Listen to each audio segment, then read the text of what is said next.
Le wau ke manako e mea konu ke whanongo e musio e he tau channel pa ke subscribe mai ke tau channel. E ko whamu ke rea i he programa koe ni, ki e taimi ku hoko e lotu e koe koto maumautaimi.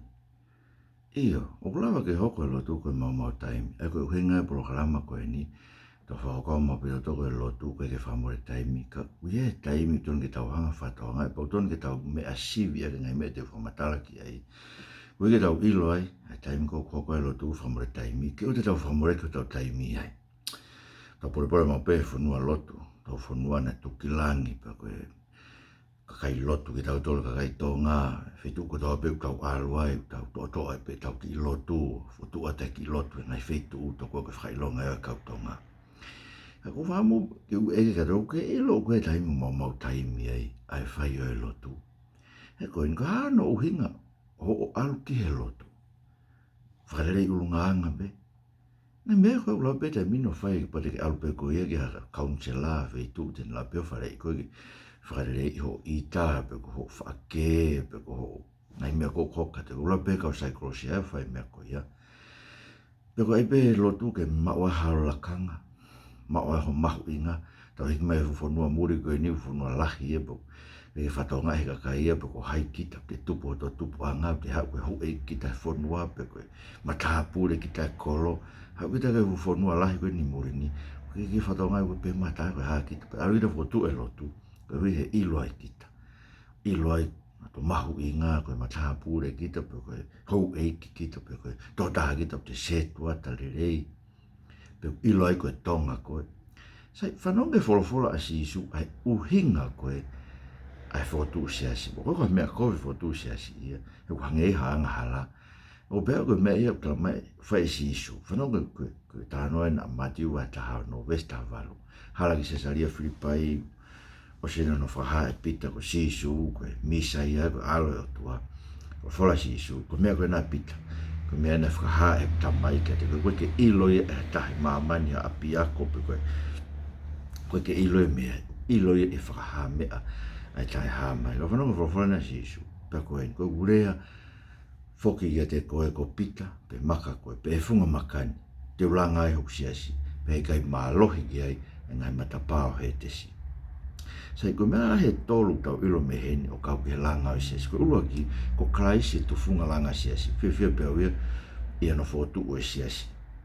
Koe mea an, koe ko hanga hala, ko whanonga no ai ori ho he ahoi no pe fotu siasa me me le e do be he ko me io na fai e kalais ko me ko fam ke ilo ko ko pate ke fotu ha siasa ko ke fotu siasa ko kalais ne ngau e aki ko ai pita ko ke fotu a kono siasa po se ke o si su ko langa siasa ko no wa o be si su kono siasa ulanga e funga maka. Sai koe whunga maka ulai whawheki ki au pe katolika Roma e ko pita Roma. Sai, na amoia, e lawa pe fok ke tau pe he, iyo ka pau ko pita. Ma tēne hanga pita whawhisinga e kipe. O mahino o pito pe mea ai, koe uhinga lewa si isu, ka pau ko pita. Koe ke tu leo ka pau ko pita. Ta koe uhinga si isu, e kune mea ngau e ke tangata mea vai, hange ko pita, hange ko au. Ke langa hono siasi. Alpe nga tēnā ngā koe, ka koe uhinga e sisu, he koe vai anga ko, ngai vai ko pita, o mahino e ta koe ko pita o ne langa siasi. Ko sisu, ne langa ai siasi o ne mea ngā e ake whanki pita ko ki tau tolu, mo tau ngai vai anga. Ka koe teo ko mea ko tala mai koe pita ia, ko kalaise maka koe, whanong ko pita e rok pita vahewa, vesfa, moenima, pe mea pita, ai ho mo unu ki ai, iyo, ki he maka mo ui, Mando ko froflasi isu, funga makani pita, na mare pita. Iho mo unu ka kone wene kau kristiane. Ki he maka mo ui aia ko whakatare e he tangata. Mena e froflasi koe si isu koe he tempare ke kau wharesi, maka ko whakatare i. E kau tofunga, e hoko e koe turik tau oronga, ako ne uhinga koe teu ene pekia. Ko whakatare e he tangata, aia ko uhinga ke ne pekia, koe koe taungahi anga. Ka i a fio ai otua, koe maka taunga whiri, koe maka mahu inga. Ai ko kia pita i na maino ke te frofula si sue hala ki Cesaria Filipai, ko si su e ai maka. Berewa e pita. Moutuku, ke langa hake ki mo tolu foki, he koe koto maka mo ui, mo o whare whakalau maarie ke mo hoko koe tunga taula e ki tapu, ke atu whailau lau whakalau maarie, ai au hoi fuai, ai otua ia si Isu Christ. Ai, oinga pita tau unu ke maka koia. Ke langa hake ki tau teko Christ me fulofula, tene langa hono whare lau maarie, ai koe koe tempare koe fungesi whare lotu, anga me mate aki e ka uesi ana langa whare lotu. Koe whare whakalau maarie ulanga e otua he funga maka ko Christ ko maka mo. Tama e Paula, hanga e Paula whakaiki iki mai e funga maka mo i ko tāno te apita e whesoba he ua vesi ua noa ke ua perewa e Paula. He kua langa ki moto, siko mea koe langa e hai, langa e Christ, kua langa ki moto. Mantu ko Paula na ne fotu ki kai ngalotu e wheso, na ne fotu e pita kai ngalotu koe ni pontus whefu tohi ki hai. Tama e Paula e, he kua langa ki moto, langa e Christ. Koe ko Paula miska na whai Christ a mati wa tahano vistawa. Langa ki moto hai mga tunga koe kau apostolo ma kau palofita. E maina lewa koe maka koe ulanga ke si tohi a kau apostolo koe whuka fuoia. Ngai tohi wha apostolo.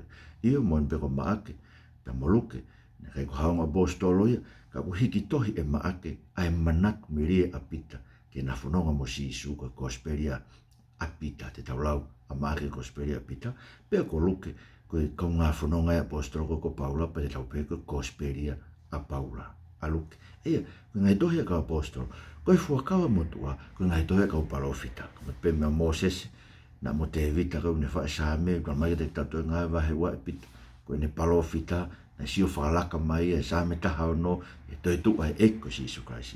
E mahina o pita ke te tauto, tā koe funga maka ko ulangai e ki hono sia si, koe toi tapu, wholofola ai otua.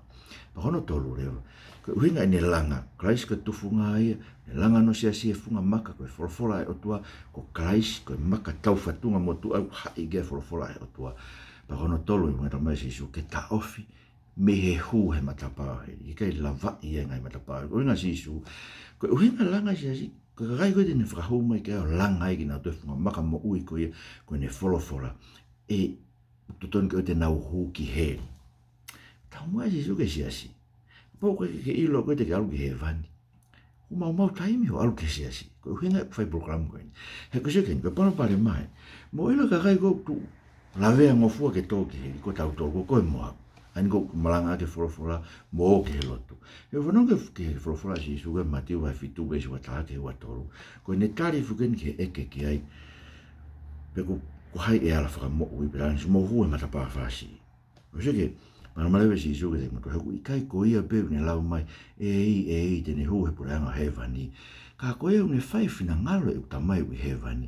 Ko toko lahi te naurea mai aho ko e o pe i kai ko hua whana mau palofi sai ai. Ang ko malanga. Pero hua whana mau ka puste volo ai. O lai kau ka puste volo. Pero hua whana mau whia ngai mana lahi. Kau pente ko si. Peki vete ke te ki nau tōku lo tō pe. Te kai te iloa ki mau tō. Alu me te kau mau lao. Se mau taimi e nau whaelo tu. Ai sa pati ko koe malanga palofi sai. Koe hau koe ke sia siki ai ki hau. Ai hau lakanga malanga to kua ko pe. E whamu ai koe. Whi mai si Isu ia. Ke tauhi ai lao, ko whē lao. Koe lao ko winga e lao ke tohi tapu. Pa te kalo sio mati wai ni māko ka mataanga e malanga he mo unga kanga si Isu pe he. Hanga whatatau e lao koe nani hau ke whakakakato ke tohi tapu. Sai e hanga whewhe rewa ke ai ke mori ha tau taimi. Whanau koe hokat pene wholofola si Isu mati wai fitu he malanga he mo unga. Peo rewa si Isu pa koe ia. Aia, koe uhi koe hanga whewhe no whakahawhi koe me he o tōki heri. Koe, ilonga e ne whanongo ke ngahi talani a aku. Ngai wholofola si Isu. Mo ne whai ki ai. Whatatau e ke tangata whakapoto, ne langa hono whare ki he maka. Pena e tō e uha, e koe uha e hou hau e otua, koe uha e o heri.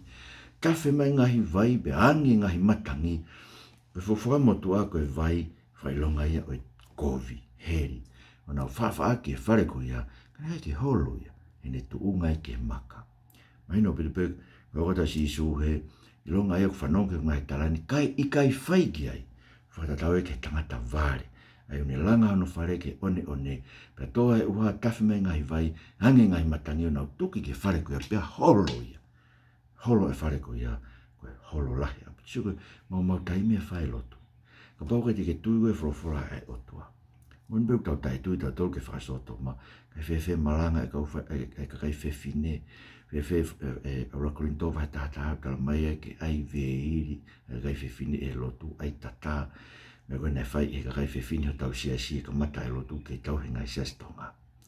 Lai ngai mea tau koe uhinga e sisu ke tau talangofua ka kato ke whorofora ai e ki tōn mai e ke ona hoko e mau lotu koe maumautaimi e mau talanga tāki o whorofora i Sisu Christ ko mau whamu. Amen.